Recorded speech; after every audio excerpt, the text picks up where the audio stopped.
Well, hello everybody. Welcome to another live stream of the Survive podcast. Today I'm joined by James Valliant and Dr. Markus Vinzent, and we're going to be talking about Roman imperialism and propaganda in the New Testament. So thank you both for joining me today. Thank you. Okay. Yeah. Always great to be here, and right. an honor to be here with Professor Vinzent. Yep. So where would you all like to begin? Well, it just has always struck me that in the first and second century, we have tens of thousands of militant nationalist, Torah Orthodox, Jewish messianics who are rebelling against Rome. They believe that the messianic prophecies, I think they have the proper interpretation of the Tanakh. The messianic prophecies refer to the conquest of Israel here on earth. The eschaton may have spiritual elements, as Daniel indicates, but they definitely have also political elements, earthly elements that have political consequences for the Jews. Well, just to take one example, in one of the conversations with Professor Bart Ehrman that you hosted with me and Professor Ehrman, he frankly admitted that the passion narrative shared in all four Gospels, where we have Pilate declaring Jesus to be innocent, where we have a crowd artificially 3 times demanding Jesus's crucifixion, is fiction, but it's political fiction designed to exonerate the Romans and blame the Jews collectively for the death of Jesus. And indeed, when you combine it with other elements in the New Testament, it's quite plain that what we're looking at here is a kind of political propaganda. And in the face of the actual politics of the first 2 centuries, it's most striking, isn't it? That Jewish messianism has in effect been turned upside down on its head.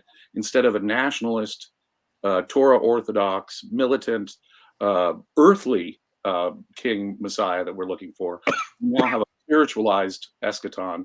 We now have a Messiah whose kingdom is, as the Gospel of John says, not of this earth even.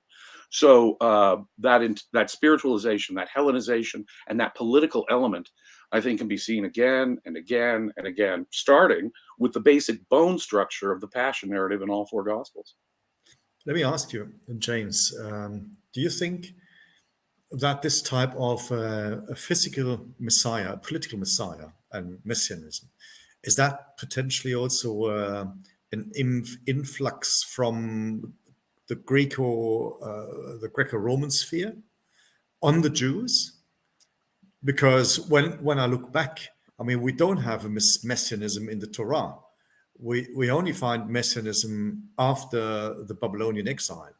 So after they had experienced thoroughly a Hellenization in those worlds, and probably have, I think that has probably even more tremendously changed Jewish beliefs and practices than later what happened under the Romans through further Romanization that then took place amongst and through Christians.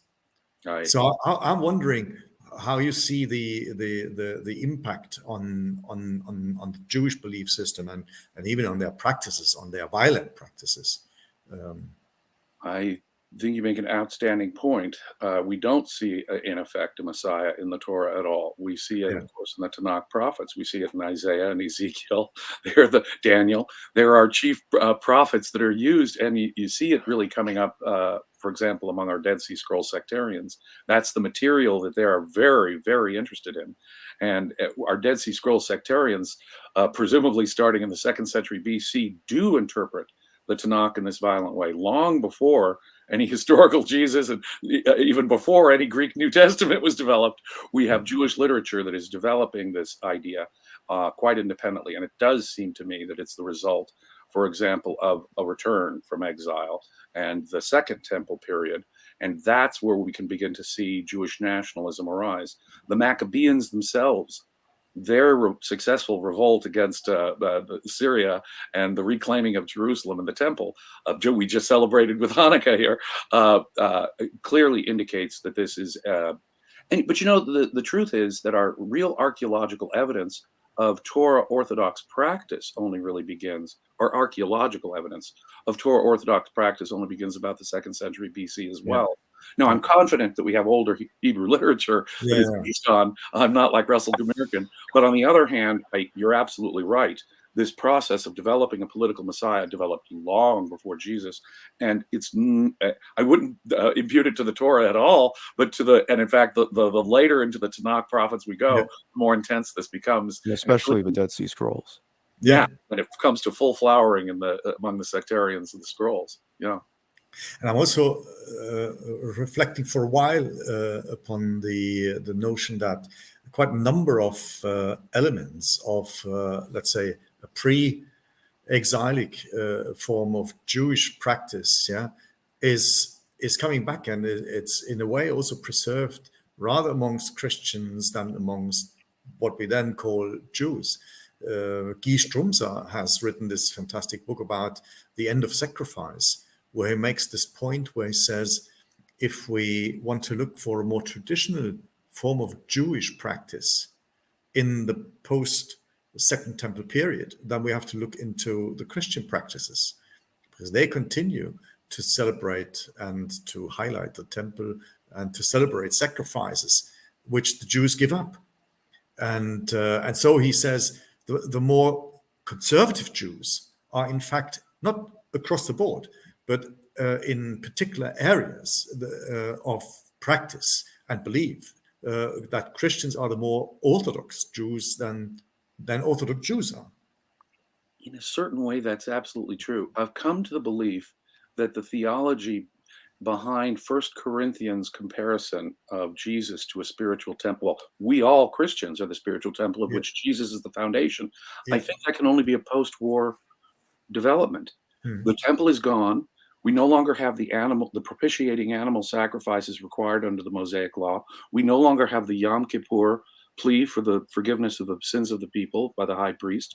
The temple is gone. And so the redemptive mechanism that is the temple is no longer available. We need a new mechanism for redemption. And in effect, First Corinthians is suggesting that Jesus and we are the new temple. We're better than any physical temple subject to flames.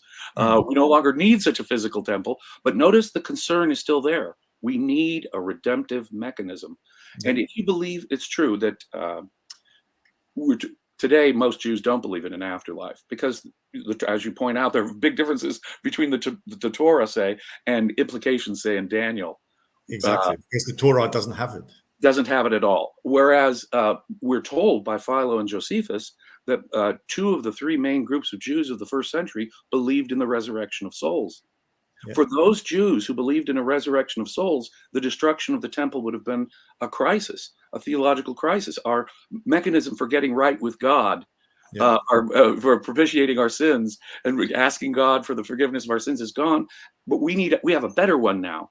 Jesus replaces the temple in effect. So they're maintaining the need in effect for a redemptive mechanism, whereas standard rabbinic Judaism loses the need, in effect, even the practical need for the temple. So in this sense, the Christians are maintaining a strain of authentic Judaism in a way that later rabbinic Judaism would just let it go. I would agree. Yeah. But that it's also particularly interesting with regards to Messiah, because we have then, I mean, this kind of a dispute carries on in early Christianity, where we have people, following up on a Danielic Messiah, yeah. And then we have others who emphasize a more pacifistic and a non-Danielic Son of Man, Well, Isaiah tells us now. Some of the most famous messianic prophecies come from the prophet Isaiah, and obviously it's not a work of integrity. That is to say, Isaiah itself came into being over time. But Isaiah makes it plain that peace will come. A universal peace is going to become accompanied with the advent of the Messiah. Now, it is true that as on the way to getting there, the rod will be taken to the Gentiles. That is to say, there will be some military conquest that will be necessary on the part of Israel. But Israel will eventually bring peace. And the Messiah is a Messiah of peace. But there's a big difference, as I see it. I think, and that's the parallelism between Isaiah and Daniel. that the process to peace works its way through war. Whereas I think a number of Christians disagree and think that even the way to peace has to be a way of peace. And that is a distinctive difference between, let's say, the prophetic announcements, for some Christians, and the novelty, which then refers rather to Jeremiah, who talks about something which is absolutely new and has no precursors, and which is then being picked up again by some of the Christians. I find it absolutely fascinating that the first person in Hebrew literature to be identified as a Messiah is not a Jewish leader at all, but Cyrus the Great, the king of kings of Persia. Absolutely. Which is an extraordinary thing. And there are precedents.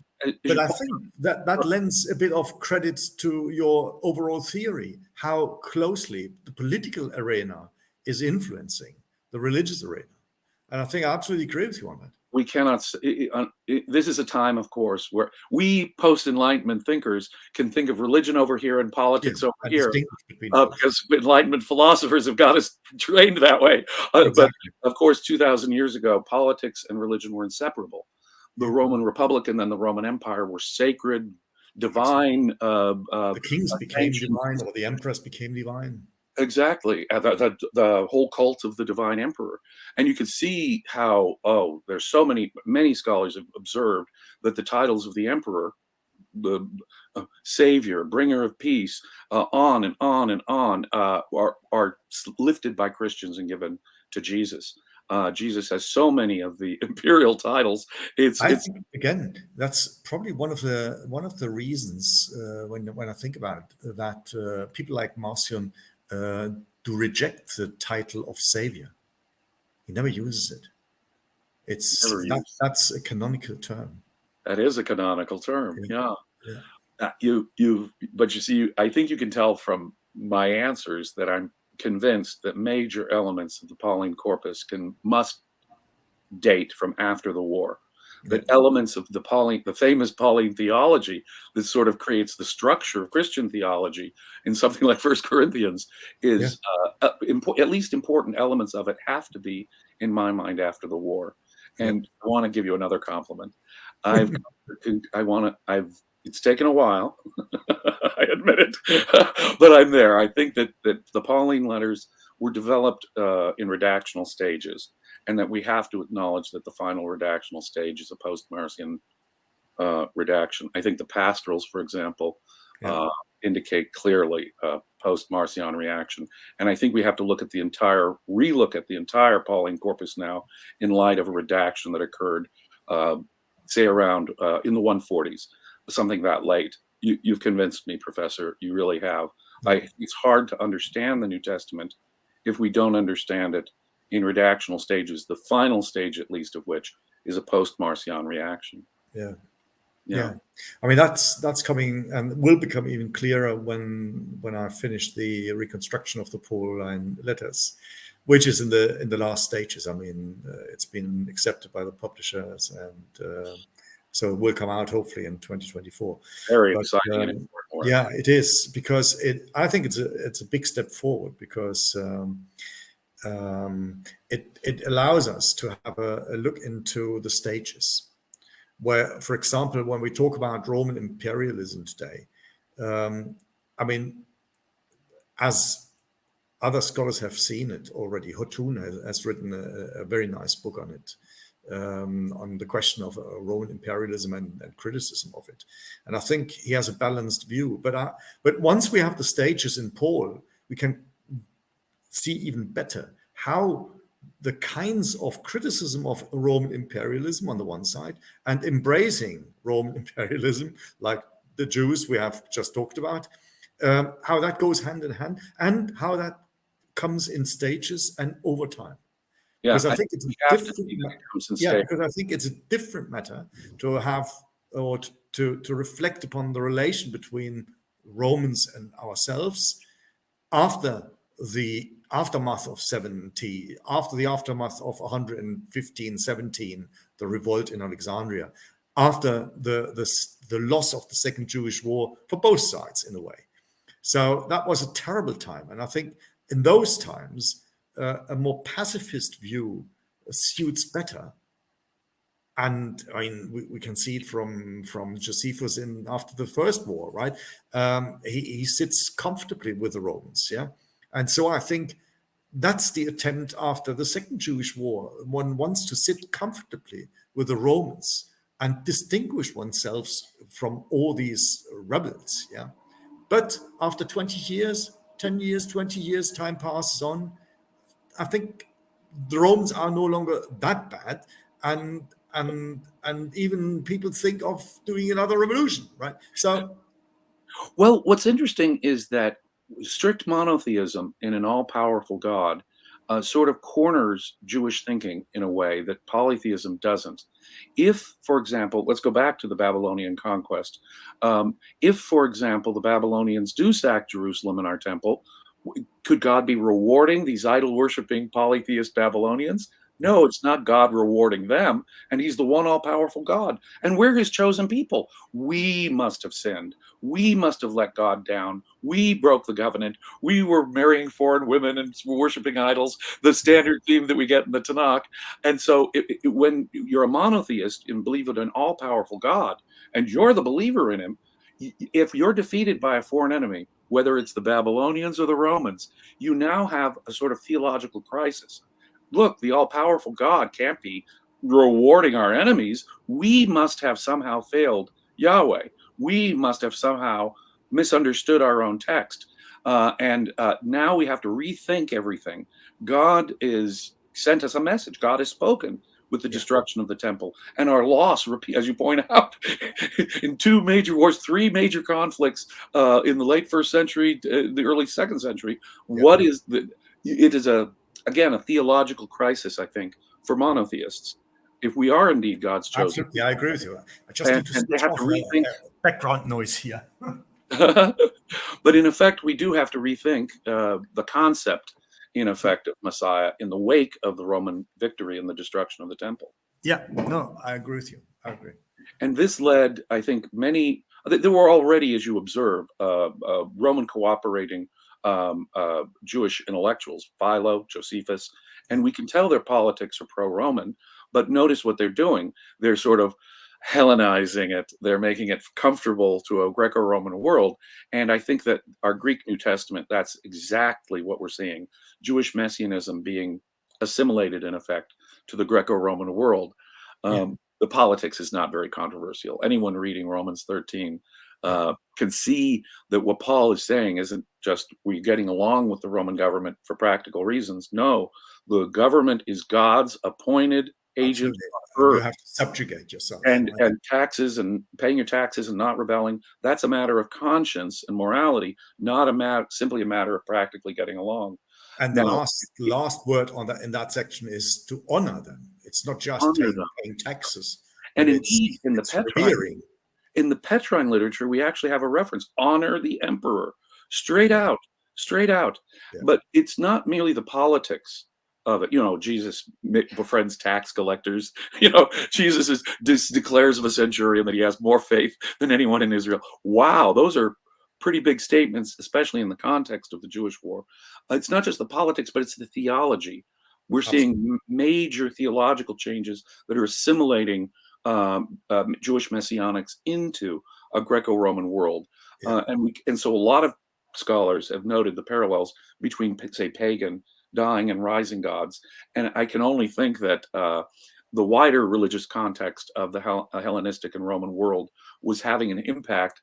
But what has always struck me as paradoxical is that our Jewish rebels are the most resistant to foreign assimilation. They're the most resistant to foreign elements. So the idea of a divine man, the idea of a suffering savior God is a bit alien. And they're using whatever bits from the Tanakh they can, such as Isaiah's suffering servant. Now, he's not the Messiah, but they're using the suffering servant in such a way as to sort of transform their Messiah into one of these pagan suffering savior gods. And as you can see, I mean, you have that kind of ambiguity in both ways, right? you have the imitation of these rebelling, well, convinced people. I'm not saying lunatics, but convinced people for their cause. Yeah, but that is an imitation of how Romans have their warfare. I mean, they're convinced about the way they believe and they behave. Yeah, and that's the Romanitas which they export. But that's mimicked by those rebels. So in a way, it's a strange ambiguity and almost a paradox how you can latch on Roman strategies, yeah, to fight another cause. Incredibly paradoxical. What we're seeing is sort of the collision, in Yeah, effect.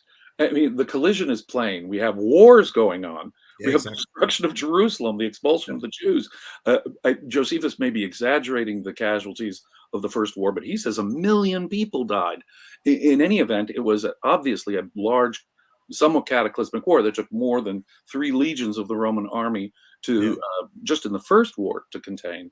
And yet, as you observe, there's this strange crossover that is occurring intellectually. And that is exactly the paradox that set me off in my own thinking. yeah, and it shows how closely these different strands are related to each other. So we Close. can, I think, we cannot write history without crossing those crossovers that existed. Precisely correct. Precisely correct. Yeah, It seems to me that there's been a resistance, and I can understand that on the part of apologists and conservatives to fully place the Greek literature of the New Testament within its historical context.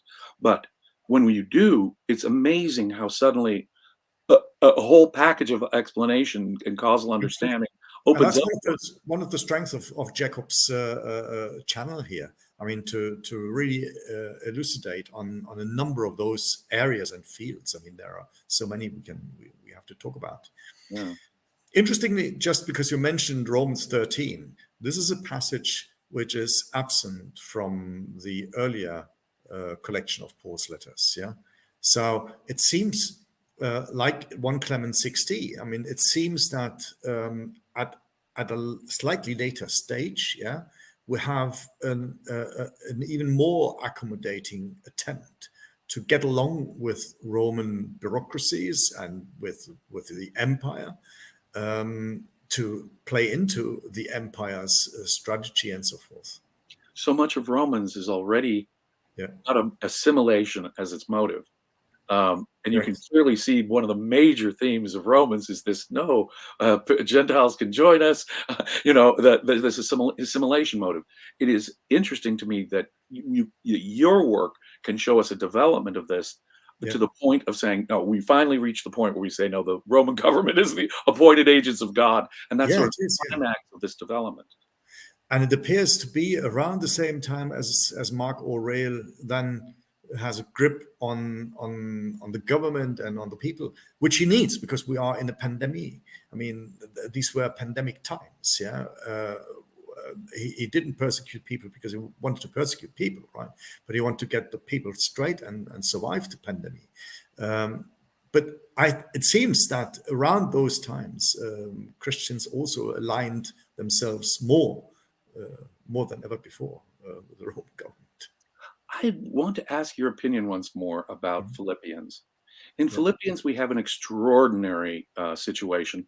Um, Paul apparently has full access to an entire unit of the Roman army.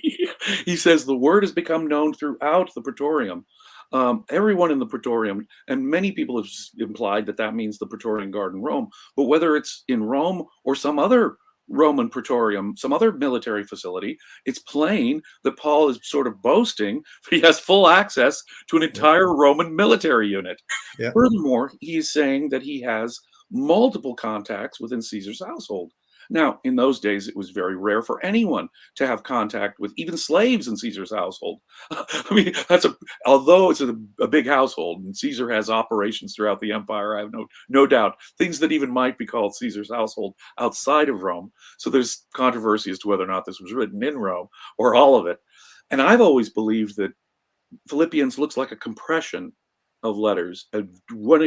I think one of the best examples, not only First and Second Corinthians, but I think Philippians shows evidence of compression, and that it came into being quite clearly. I think even if we're not linguistic experts such as yourself, I think anyone with even a glancing familiarity of Greek can see that First and Second Corinthians and Philippians show definite signs of compression, as though they're different letters or different elements being put into the same letter.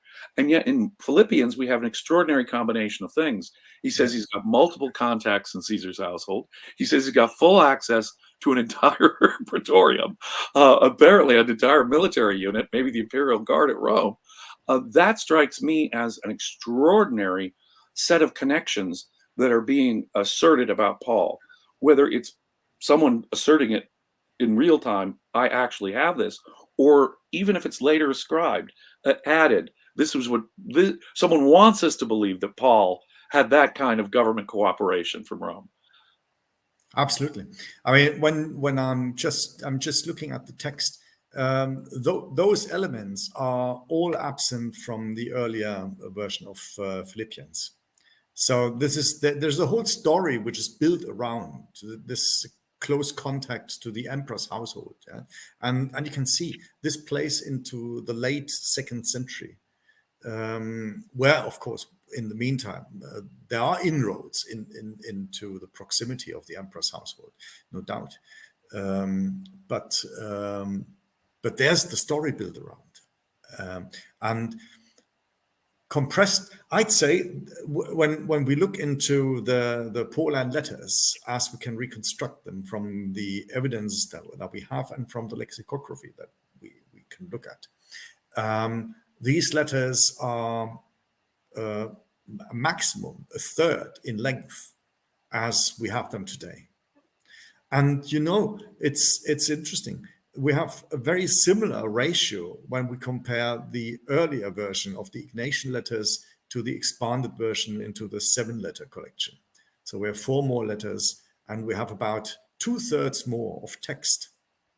And very similarly, it's different from letter to letter, like in the Ignatians. Yeah, we have, Ignatius writing to Rome is almost entirely preserved.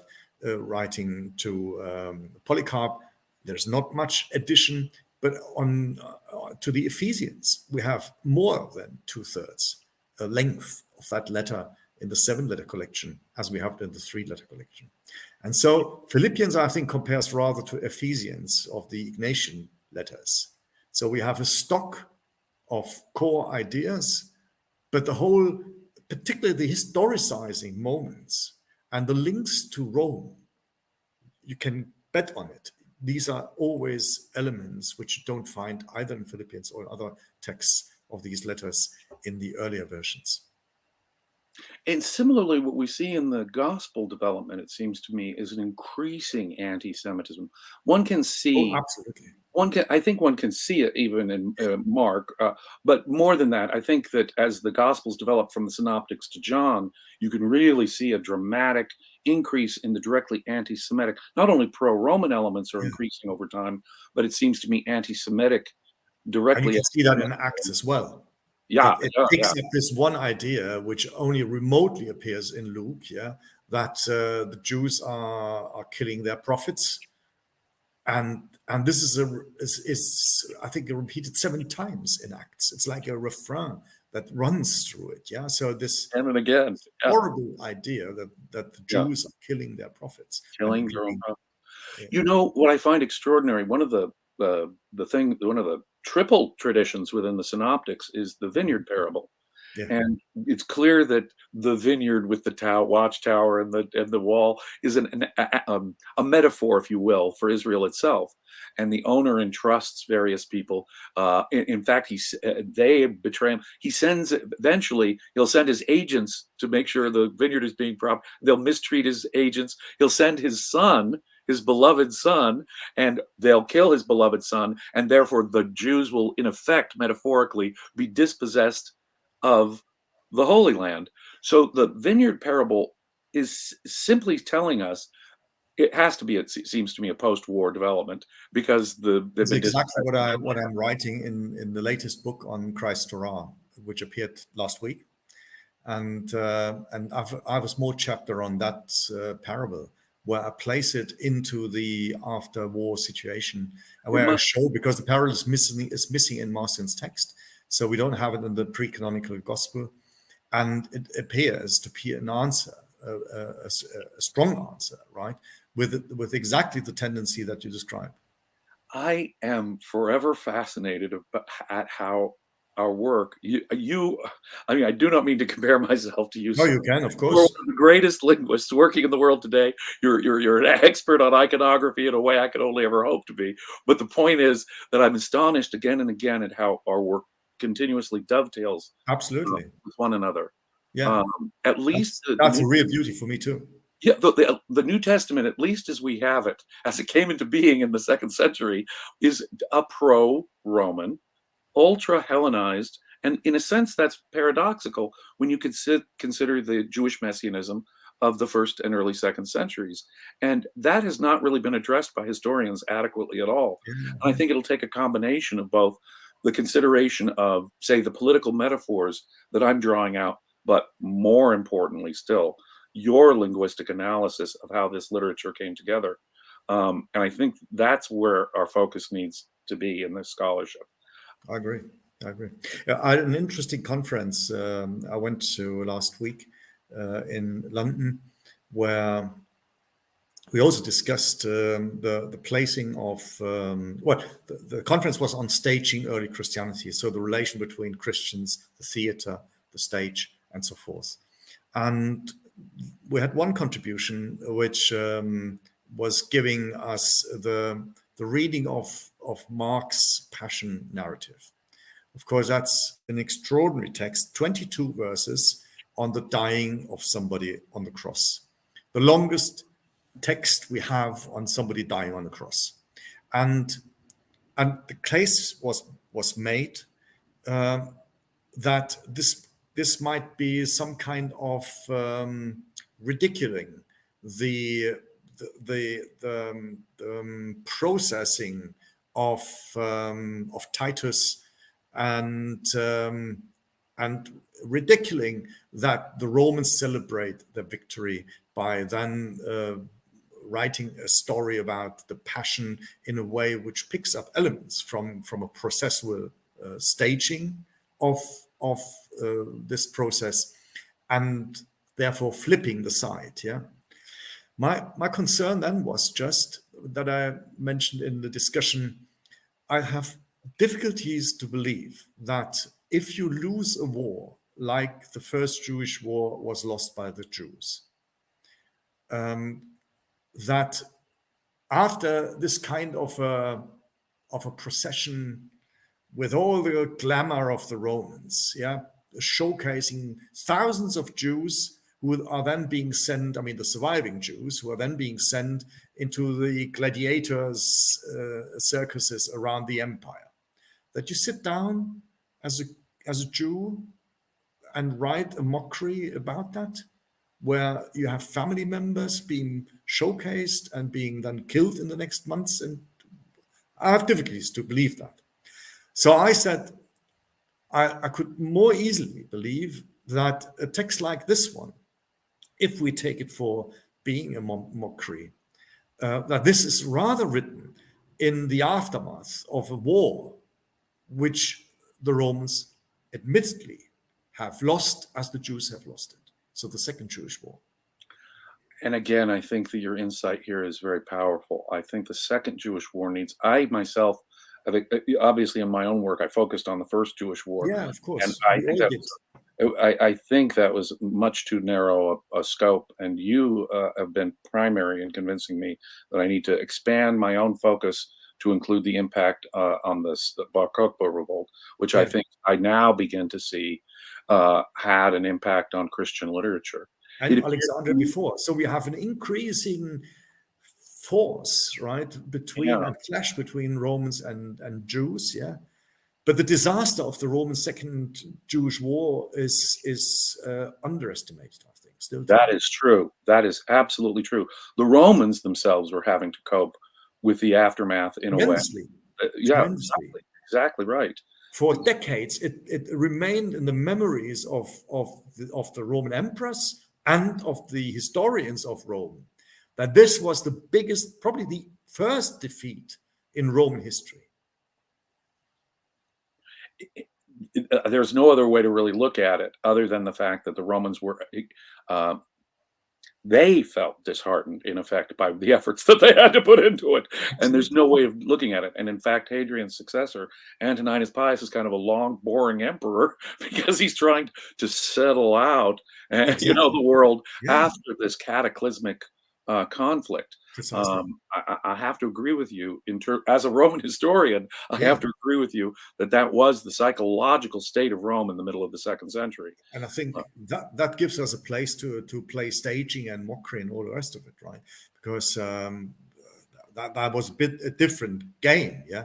And that's also when Christians reconsider themselves and stand up and develop even further their identity, yeah. And where Jews also had to pick themselves up in a more drastic way than they had after 17. Right. It is astonishing to me because what we see is a peeling off, in effect.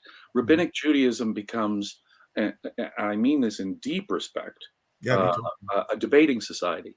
Yeah. Let us consider In the best way. meanings of Torah. The famous joke: you get 3 rabbis in a room, you'll have 5 opinions. Yeah. Those are forms of early democracy, I see. Yeah, and the Christians don't do that. And an intellectualization of it in a way that. But on the other hand, Christians have maintained the messianic prophecies. They've maintained the apocalyptic tradition. There are elements. But here I've learned from you this kind of a messianic idea and this kind of a messianic prophecism that imitates the Roman empress idea and ideal. So I think this is one form of Romanization of Jewish belief. Thank you. That's fascinating. The imperial cult, it seems to me, as a predecessor for Christianity, is again something that hasn't been adequately looked into. The connections, obviously, between the Flavians. The reason why I did focus on the First War so much is that the Flavians actually claim to be the messiahs of prophecy, and their Jewish propagandist Josephus is not only saying Vespasian is the Messiah of prophecy, but he's actually invoking the Daniel Son of Man prophecy. Precisely. There's armies in the clouds fighting at the siege of Jerusalem in 70. The first title that Marcion's gospel is giving to Jesus is the Son of Man. Son of Man. It's the first title in the gospel. I think we have to see the Jewish war as foundational for the launch of major elements of what we consider Christian theology have to have their origins in the Jewish war. Paul's comparison of Jesus to the temple, I think, is just one standout example. But it shows how what is regarded as even the earliest Christian literature is already reflecting a Jewish mind coping theologically with the destruction. I agree, and I don't want to say that this started only after the Second Jewish War. That would be a misunderstanding. I can see that happening in the 40s and the 50s and the 70s and the 90s. That's a growing process. Yeah. The question is where materializes, or how does it materialize, and where does it materialize in a compact form, like in a gospel text, like in a collection of letters. And they seem to have certain authorities whose name that later Christians are invoking, their authority they're invoking. The expansion of Paul, the expansion of Ignatius, the expansion of what might have been original Clement literature. People are now going to pick up these authors. I'm going to write in the name of Paul, Peter, Ignatius, Clement. And so we develop, if I want my ideas to have authority, there are certain figures that I think must have been between the wars that probably are the nucleus for this, whose authority is being grabbed and latched on upon, so that our canonical New Testament literature is a good deal of it is Christians writing in the name of other people. Absolutely, And you know what's so interesting to see how they are moderating and altering those previous figures. Yeah, Yes. they have quite difficulties and Yes. to deal with And we can them. see I mean, tensions within it. yeah, Within Paul, it seems that the Pauline literature sometimes contradicts itself. How, like, absolutely. about women, about any number of things. First and Second Thessalonians. Will we be given a warning about the eschaton or not? Is Precisely. it a thief in the night, or no? This has got to happen first. Absolutely right. Yeah. Yeah, yeah. So they're really struggling with these authorities, right? So in a way, that shows me that there were some kind of writings or whatever the traditions were that existed with which they had to struggle. Yeah. One example I show also in this Christ Torah is that in Marcion's gospel we have that saying that Jesus has not come to bring peace, but to bring division into families between father and sons and so forth. And you can see Tertullian makes a big laugh about it because he says, well, if he had really rewritten the text, right, he better taken it out. And he struggles with that passage. And I think he did struggle with this kind of a passage, but it shows me also the trustworthiness of the product Yeah. because Yeah, that's credible, it isn't it? apparently has integrated material which he didn't like. Yeah. Of course, it was easy food for the critiques. Yeah, but it shows that he's not just making things out of his head or out of his fingers. Yeah. The one element in the Pauline epistles that has always struck me as the most authentic, if I'm going to use those words, are Yeah. the opening chapters of Galatians, in Yeah, which, and you see those are present in the pre-canonical text. Yeah, not all of it. Again, where it comes to a more historicizing reading, yeah, where it puts all kinds of things of details into. Um, it's not only that Tertullian and Epiphanius and others have overlooked it. Those are text elements which clearly seem missing, and also the transfer, for example, of that debate from a clash in Jerusalem to a second clash in Antioch seems to be a later critical or critique and transfer. I think it was moving away from the clash in Jerusalem, and also distinguishing more between James and the people of James. and it makes good sense to me that, Tertullian gives us the idea that Galatians was discovered or found by Marcion. And it does seem to me that of all of the characters in this period, Marcion would have a strong interest in preserving that Absolutely. debate Yeah. for his own theological purposes. Precisely. Um, And the collection opens with Galatians, which makes it a very different read from whether you start reading Paul from Romans through Corinthians, ending up then in Galatians before you carry on with the rest of the letters, or whether you have that big bump right in the beginning where Paul says that he is, well, appointed by himself, right? I mean, not by any person, not by any apostle, just by the divine apocalypses. Yeah. yeah. It's fascinating. I can see a sort of logic in the development of the Gentile mission. If you are out trying to convert Gentiles, obviously things like circumcision are going to be tough sells, if I can use the term. Convincing adult men to undergo circumcision would probably be very, very difficult if you're trying to convert them. And if true membership in the house of Israel requires physical circumcision. So part of what Paul is arguing, the unimportance, there's no real necessity for Gentiles to be circumcised. That entire argument seems to me a logical development within a Gentile mission, whereas some of these later developments are clearly post-war and could only be, in my mind, even conceived of in terms of a reaction to this Roman-Jewish conflict. Again and again and again and again. So while there may be elements of the Pauline debate which go back well before Marcion, Yeah, it seems to absolutely. me, there could have been a development of these ideas right? As you're reaching out to Gentiles, we will have to modify our position on certain things. I think that certainly is. I mean, you can sense it from the observation of the notion of baptism. Baptism in the pre-canonical version, both of the Gospel and of Paul's letters, is absent. It only refers to when baptizein appears in the text. It's only washing your hands, so it's purity. The only exception is Ephesians, or in Marcion's collection, Laodiceans, where it's one baptism. And there it's unclear to what this term refers. I guess because this text, Ephesians, has a lot in common with the canonical texts. So lexicography wise, it is at least 1/3 closer to the canonical text than all of the rest of Marcion's collection. And that's why I believe that Ephesians, just like Colossians and Second Thessalonians, derive from a corner and have been, I think, was a remodeling of Pauline material, maybe Pauline letters that have been rewritten by the same people who later do and produce our canonical collection.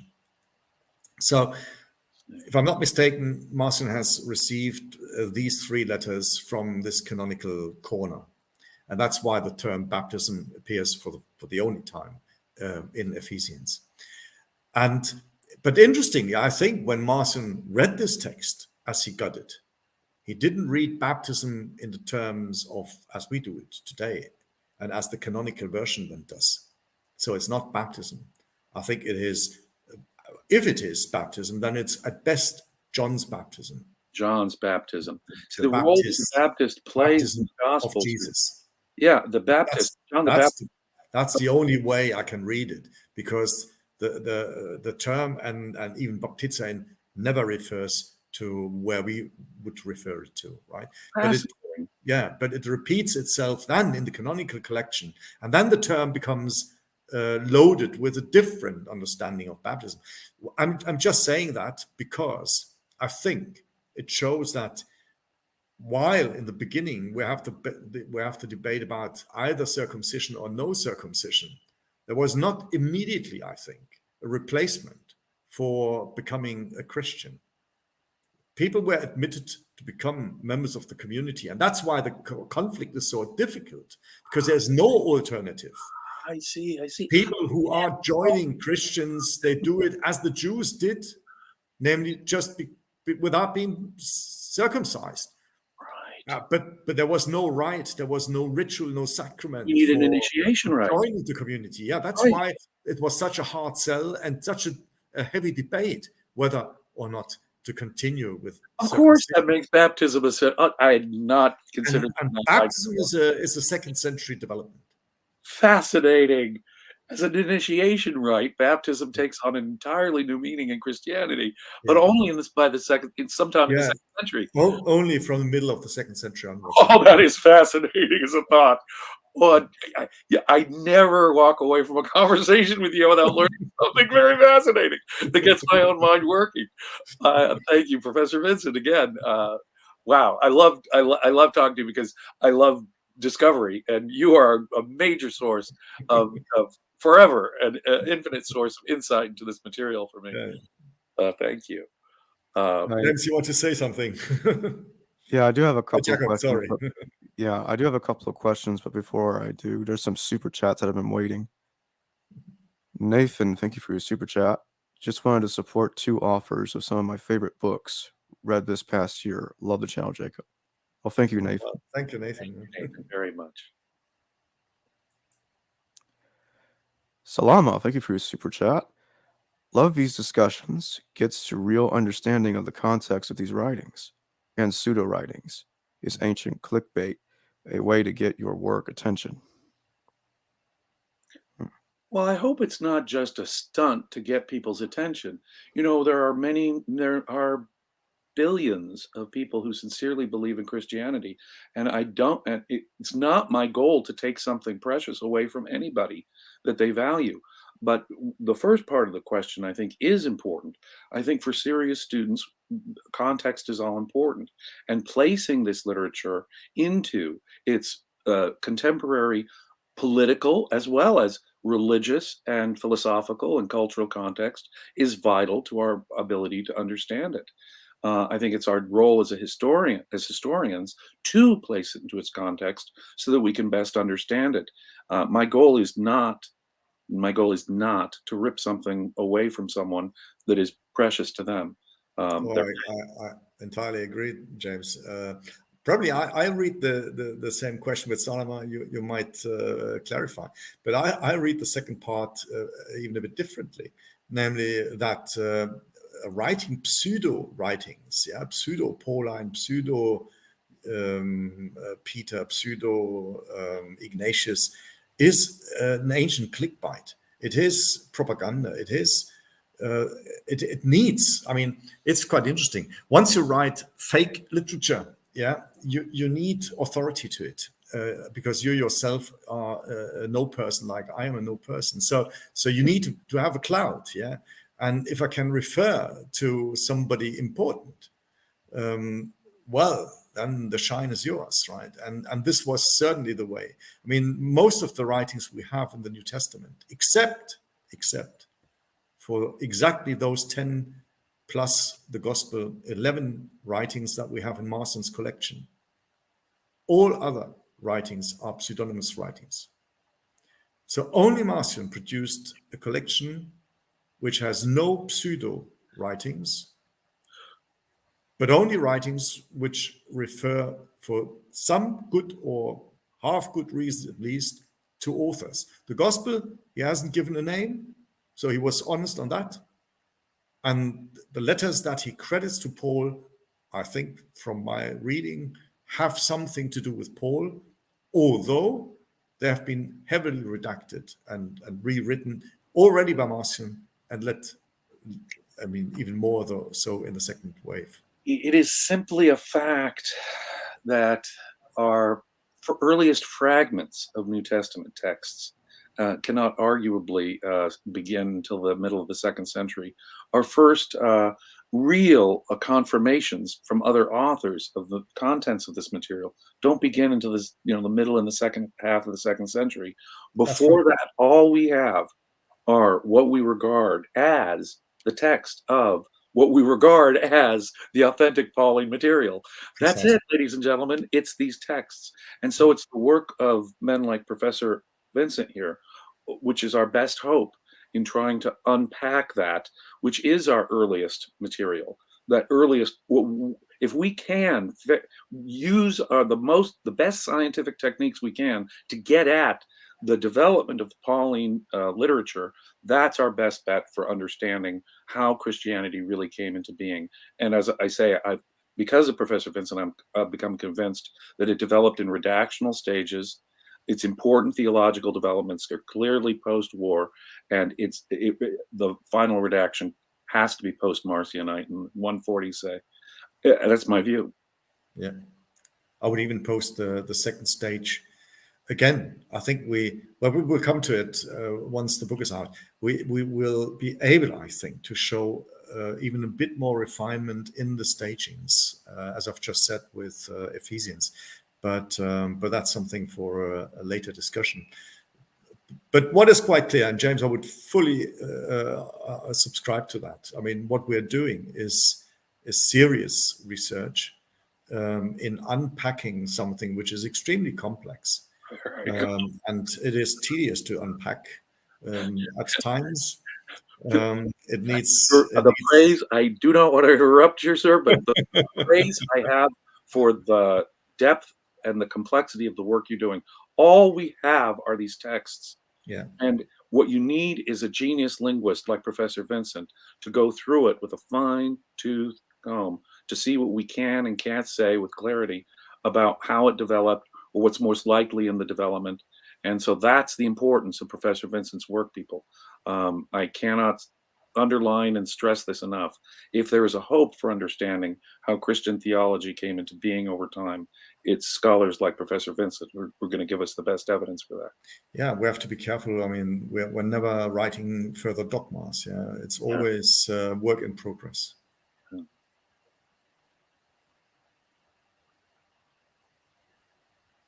Wes Stewart, thank you for your super chat. Just showing support for the channel. Great content. Thank you. Thank you. Jack Bull, thank you for your super chat. Good to see you around. Just arrived. Can't wait to go back and listen. Hi, Jack. Thanks. Yeah, Jack, my former PhD student. I mean, now himself a lecturer with great work on Ignatius. So we just talked a bit about Ignatius in passing, but you're the expert. So that's Yeah. you.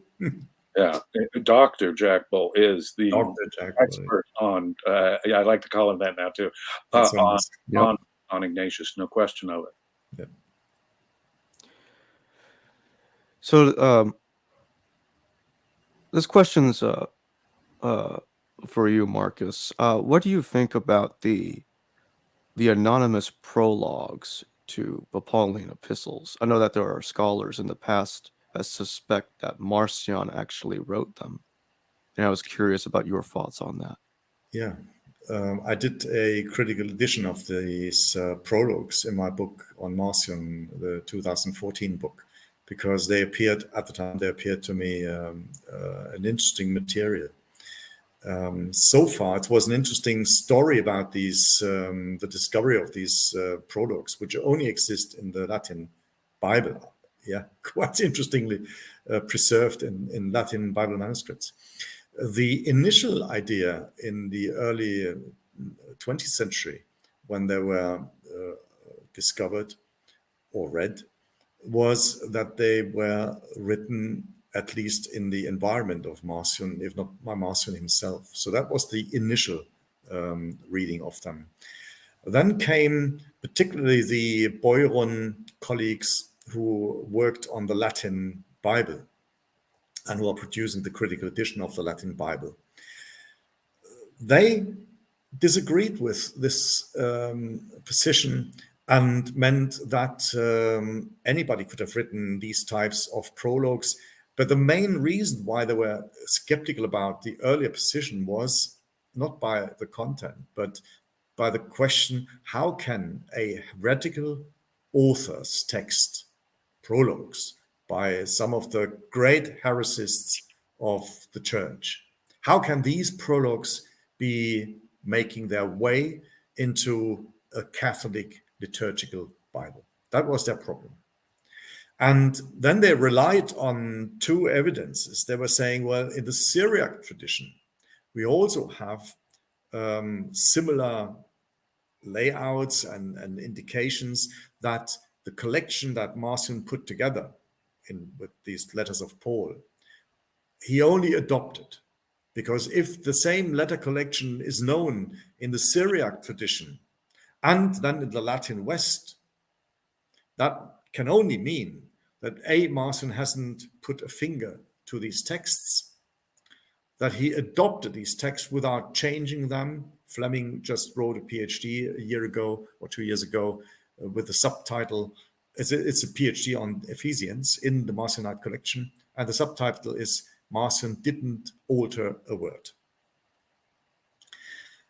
So this is all in the tradition, which is based on this idea that the Syriac and the Latin tradition have or give us an insight into an existing collection, which by chance is identical to the layout and the content and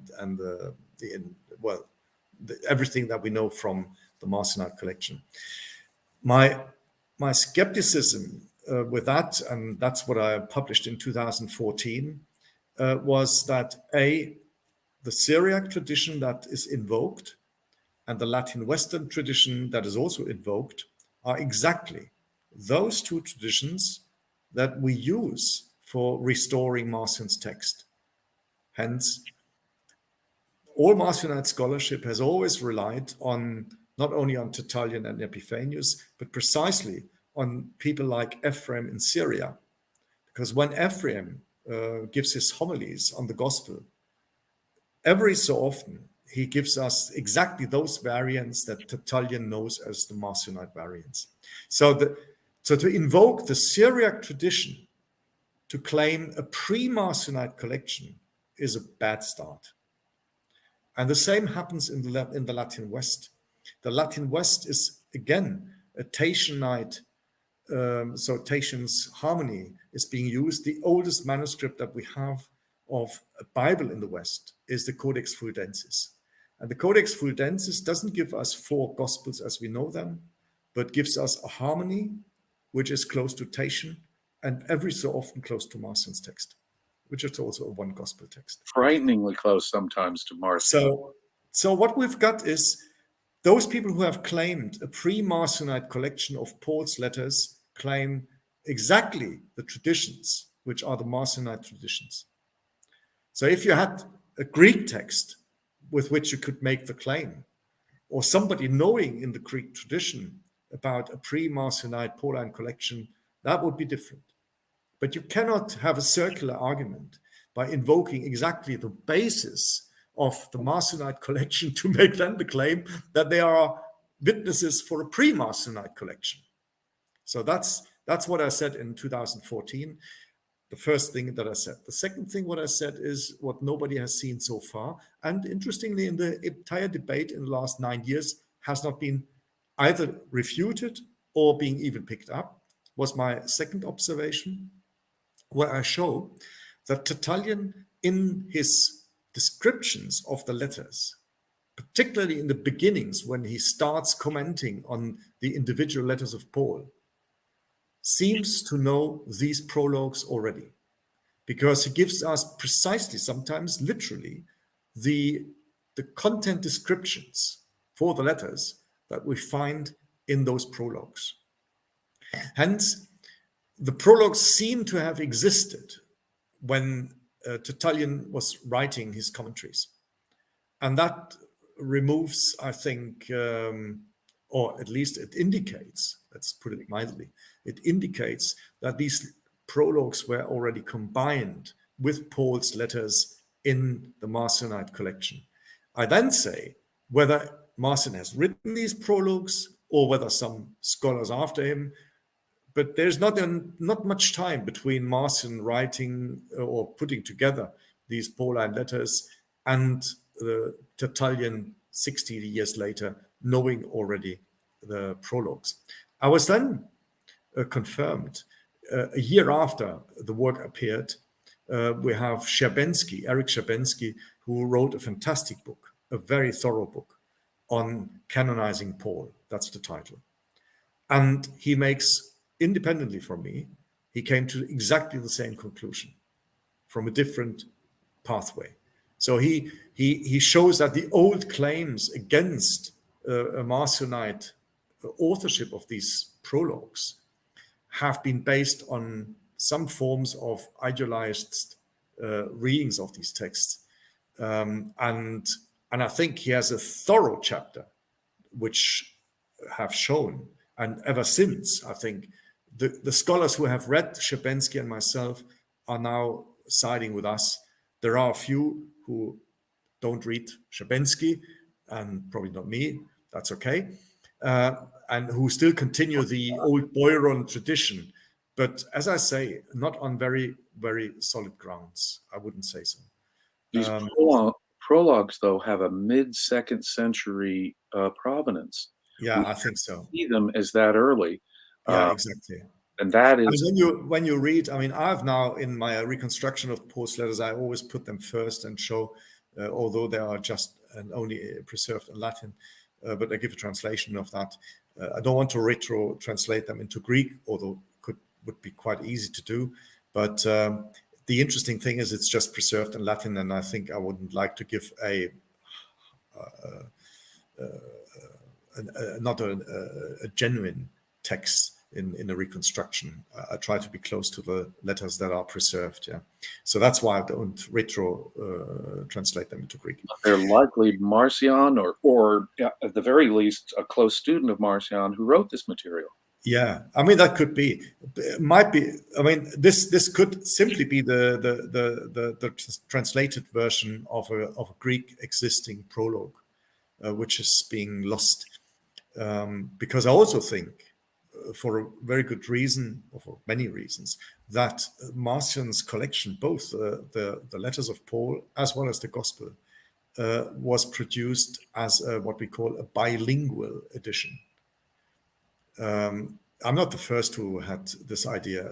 Again, it was Harnack who voiced it at some page 200x in his book on Marcion, which has been overlooked until I've read it again.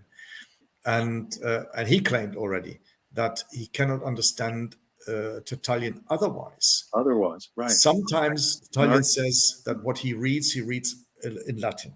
And then in another place he says, as the Greek text says. And from this observation, Harnack drew that it seems that Tertullian has worked on a bilingual edition. And I think a second very good reason for this observation is that out of our 800 manuscripts that still exist today for Paul's letters, only 5 deviate from the 795 others in very particular ways.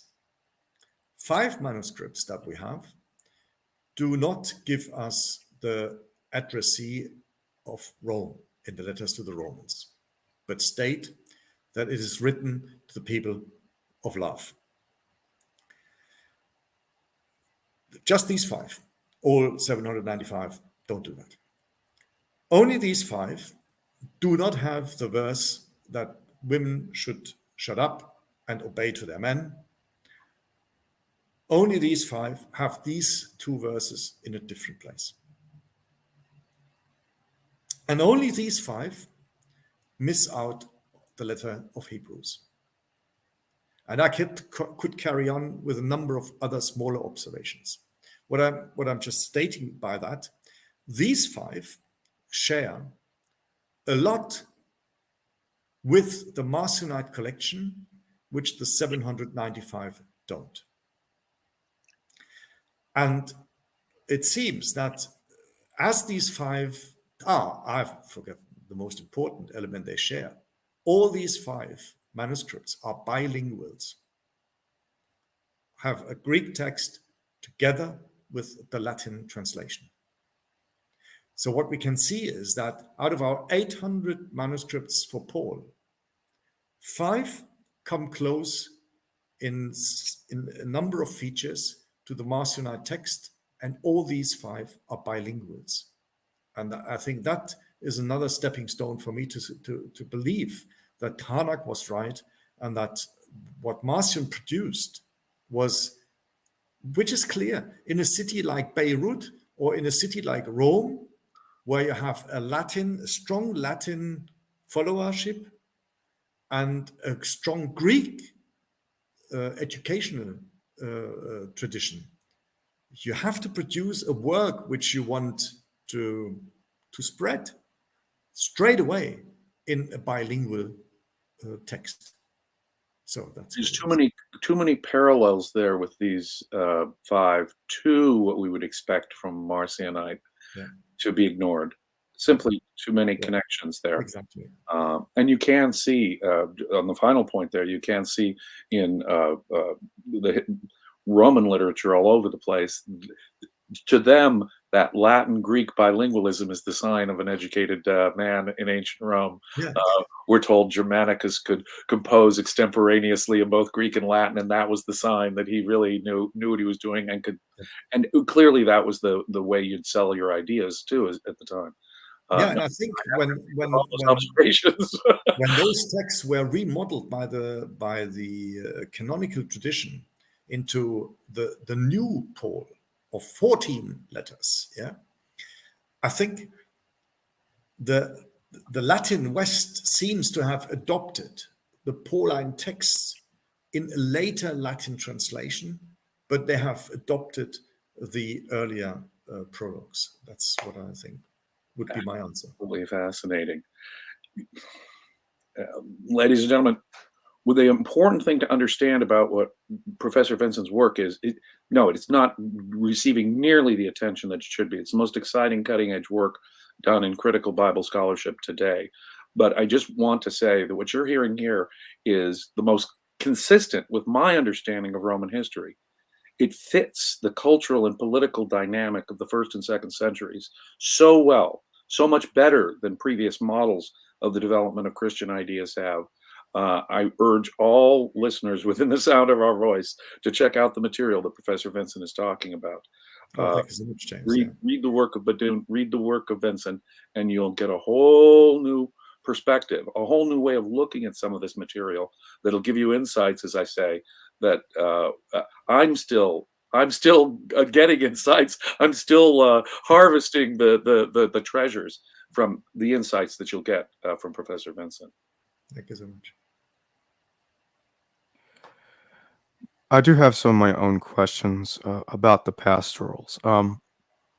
First Timothy and Titus both complain about there being endless genealogies, which appears to be contrary to Romans 9, in which Paul talks about that he had seen a genealogy going back to the fathers.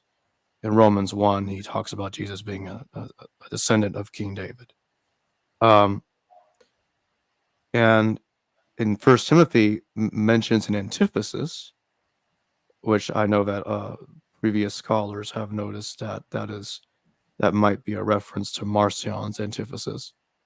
And Second Timothy mentions some kind of heresy from a gnosis movement. So do you think that the pastorals could have been created as some kind of attack on some gospels that have a genealogy of Jesus, but also it attacks Marcion's views simultaneously? Does it seem like that to you? It seems. I think to come up with a title antithesis is something very rare. We have the title in the Papias prologue of John, where we have it in Latin as Contrarietatis. And to pull out from the air a title like that without any reference is hard to believe. And that's why a number of scholars have identified what is being said in 1 Timothy 6 as reference to Marcion's prologue to his text or collection, which he entitles, or according to Tertullian at least, as antithesis. May I just interject a thought here? Jacob has clued me in to a potential redactor. Well, I wasn't planning on, but I asked. okay. I'll then clean it up without any reference to you, Jacob. The pastoral, what's called the pastorals, the letters of Timothy and Titus, many scholars have observed that they discuss church organization. They discuss the qualifications for church leaders. They discuss the moral standards for church leaders, and it's aware of the different types of church leaders in their titles.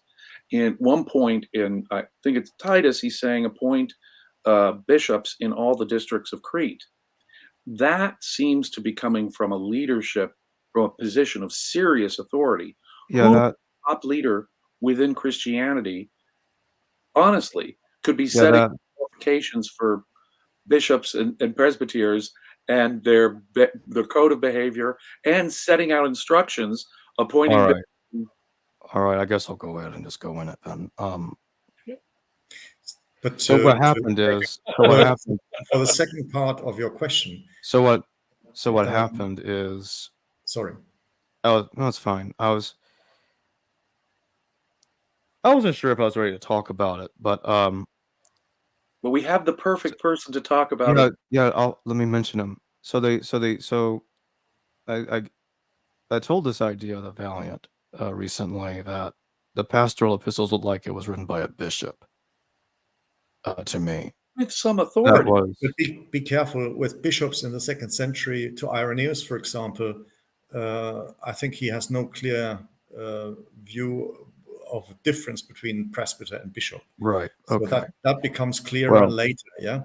But if you say it's written by a bishop, it could be written by a prime presbyter, for example, yeah. Kampenhausen believed once that the pastorals were written by Polycarp.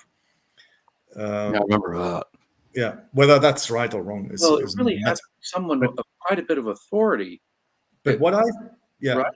what I believe is that giving such instruction, yeah, it has to come from a pretty hierarchically high position. Yeah. Appoint bishops in every district of Crete, or What- these are the qualifications for church leadership. That seems a very authoritative bit of instruction.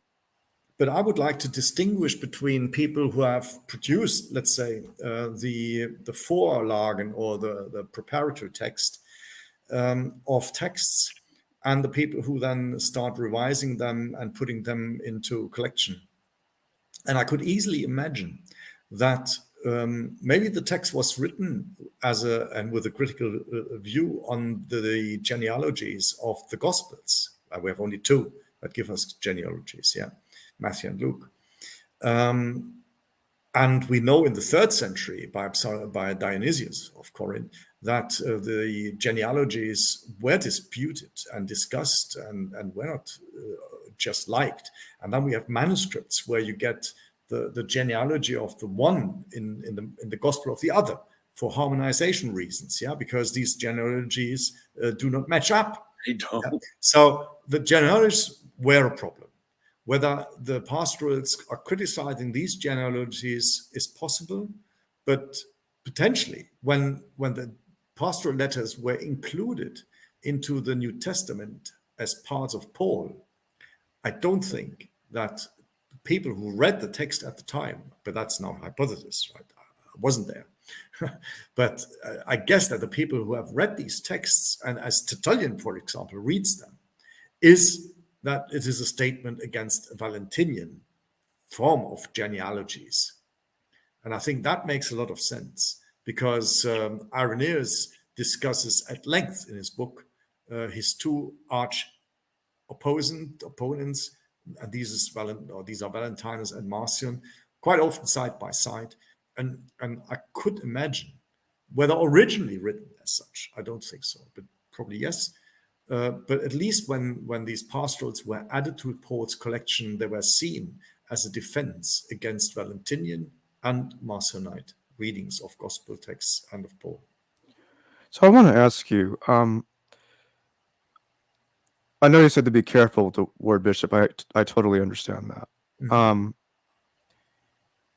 So let's say we're talking about the Bishop of Rome in the 2nd century, or someone that's called that. Yeah. Would he have been called, in actuality, in that time period, would he have been called Presbyter of Rome, or would some have also called him bishop, or both in his time? Could be both. I mean, we have a transition in Irenaeus where he talks about presbyters and about bishops, and it's the same person. He doesn't seem to make that difference, and he knows Rome, he knows Lyon, he knows Asia Minor. So I think it's very, very difficult in the 2nd century to have that clear-cut distinction. Of course, for some form of distinction, there are some reasons. I mean, for example, in Paul, a presbyter is never ever mentioned. So we don't have presbyters in Paul. But bishops in the plural, we only have once. And this is a verse which is missing in the Marcionite collection. So this is at a redactional state where the bishops come in, yeah, and the deacons come in as functionaries.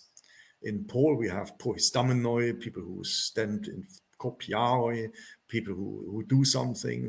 Well, we have prophets and Yeah, teachers. exactly. We don't have an office, it seems. Precisely, but not that distinct notion of presbyter, and Right. neither the singular of a bishop. Right. So that might be a difference.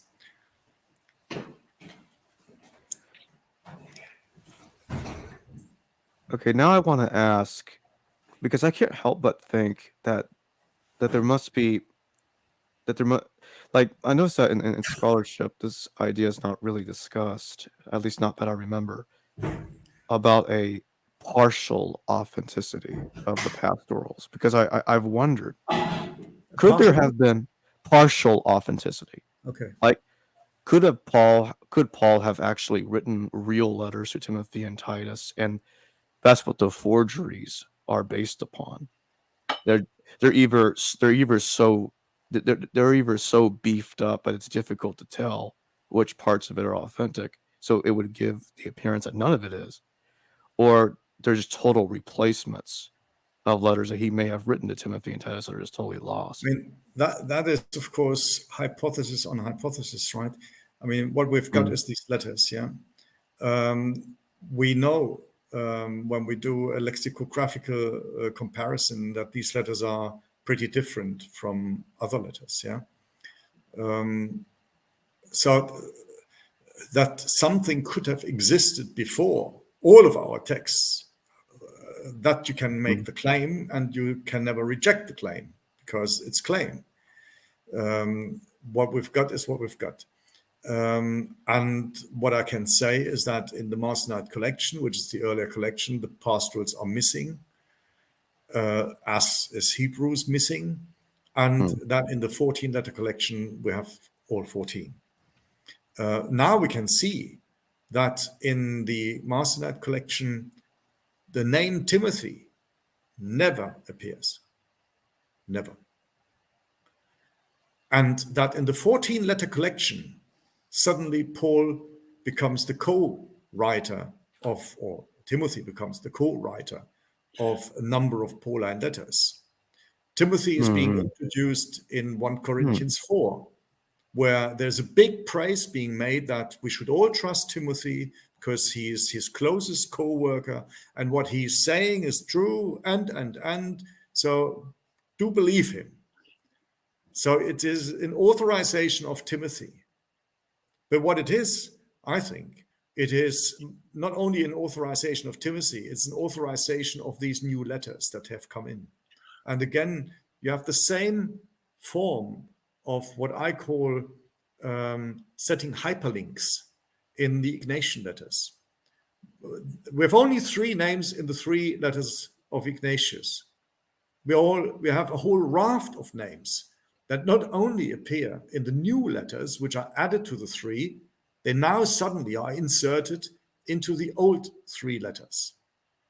And they make the link so that the reader immediately thinks these 7 letters have always belonged together. Because how could one otherwise have these links?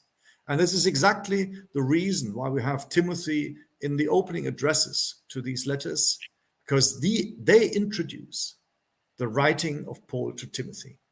They make they form the basis of the coherence of the 14 or 13 letter collection. So, if it, I'm sorry. Well, First and Second Thessalonians, for example, begin with precisely the same Absolutely. introduction, and it is Paul, Timothy, and Silas, I believe, who are writing these letters, and Those it's are the same precise formula. conscious links, yeah. And so, what you're saying That is I call hyperlinks, yeah. hyperlinks. So, at least in many of these cases, you're saying that the names that are used are actually signals, in effect. Precisely. That's the literary function. if it turned out to be the case that Timothy was never there to begin with, then there would be no need to claim that Paul ever wrote letters to him. Do Exactly. you think you need to provide the context for these letters, yeah. Yeah, I get what you're saying. If that's the case, do you think Timothy might have been some post-Pauline Christian or somebody living as late as the 2nd century that was If I'm either brutal, I think he's a fiction. He's a link. Oh, wow. Which is quite interesting. We haven't done the prosopography of these people, right? But Jan Bremer has done the prosopography of the names that are being introduced into the 7-letter collection of Ignatius. And they turn out, most of them, if they're not very general names, yeah, but all the specific names are all only present in inscriptions and texts in and around Smyrna, in and around the end of the 2nd century. And that brought him to agree with my dating of the Ignatian letters to the end of the 2nd century of the 7-letter collection. The 7, yeah. Yeah. And we haven't done that for the Pauline letters. We would need to do a prosopography. At least I don't know of any. But we would need to do the prosopography of all these names and to see where they come from, where they appear, and so forth.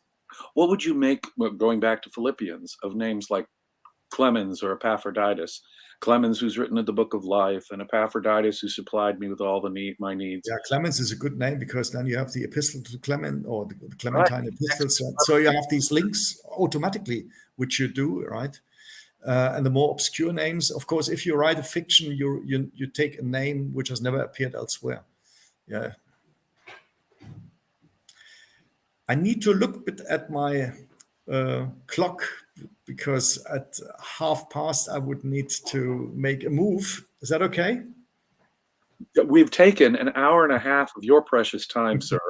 Sure, that's no problem. We're coming close to the end of an hour and a half. I can go on for hours more, I'm certain. Thank you. Yeah, but likewise, it's your time is precious, Professor. So yeah, we should do another sometime soon. Pleasure. Yeah. There's much more to talk about. As I say, I cannot leave a conversation with Professor Vinzent without learning important things. So we could have a dozen more of these conversations. There is one more super chat, so let's just take this really fast. Let's close. Yeah. Salama, thank you for your super chat. Interesting how Christian anti-Semitism has been impacted by 2 Jewish tragedies: Roman wars and revolts, and World War II. Thoughts on that? Yeah, I would even say the Jewish tragedies first did not result in anti-Semitism, because it's quite interesting. I had to revoke my own suggestion from years ago, where I once wrote foolishly that Marcion was an anti-Semite. It isn't. It isn't the case at all. I mean, he might be critical. He might be anti-thesis-like, yeah. But he's deeply Jewish, deeply. I then later wrote an article about Marcion the Jew. But what it is that he is a stepping stone for anti-Semitism. Certainly not willing, but being read the way he was read and being refuted the way he was refuted. We have then people, and the very first person I would say is anti-Jewish, if not anti-Semitic, is Justin, where we have a clear supersession. And supersession is the idea that Christians are the sole readers of the Jewish tradition, even the sole heirs, and that Verus Israel, true Israel, are exclusively Christians. And I think this is a terrible step. So what they call replacement theology to you is a very late development in things. But I also state in my Christ Torah, which I've just published, that Marcion is to be blamed for providing those stepping stones and initiating a form of new Jewish practice that is replacing Judaism eventually, or at least intentionally or unintentionally. Right. There's no question. Carter is an advocate of replacement, full-on replacement theology by the time you're absolutely right. I mean, this is a tragedy. Yeah. And it is tragic by then, because consider the anti-Semitism of the last 1,000 years. You know. Thank you for that super chat. And we're going to close. Thank you both for joining me today. Oh, thank you, Jacob. Oh, thank you, Jacob and James. Thank you. Mark is also honored by what you do. Oh, always a pleasure, sir. Thank you. Thank you. Thank you. Hello viewers, thanks for watching this video from the History Valley YouTube channel. Please don't forget to subscribe and hit the notification bell. And if any of you wish to further support this channel, please consider checking out this channel's Patreon page and becoming a patron, and or donate through PayPal or through Super Chat during your live stream. Thank you.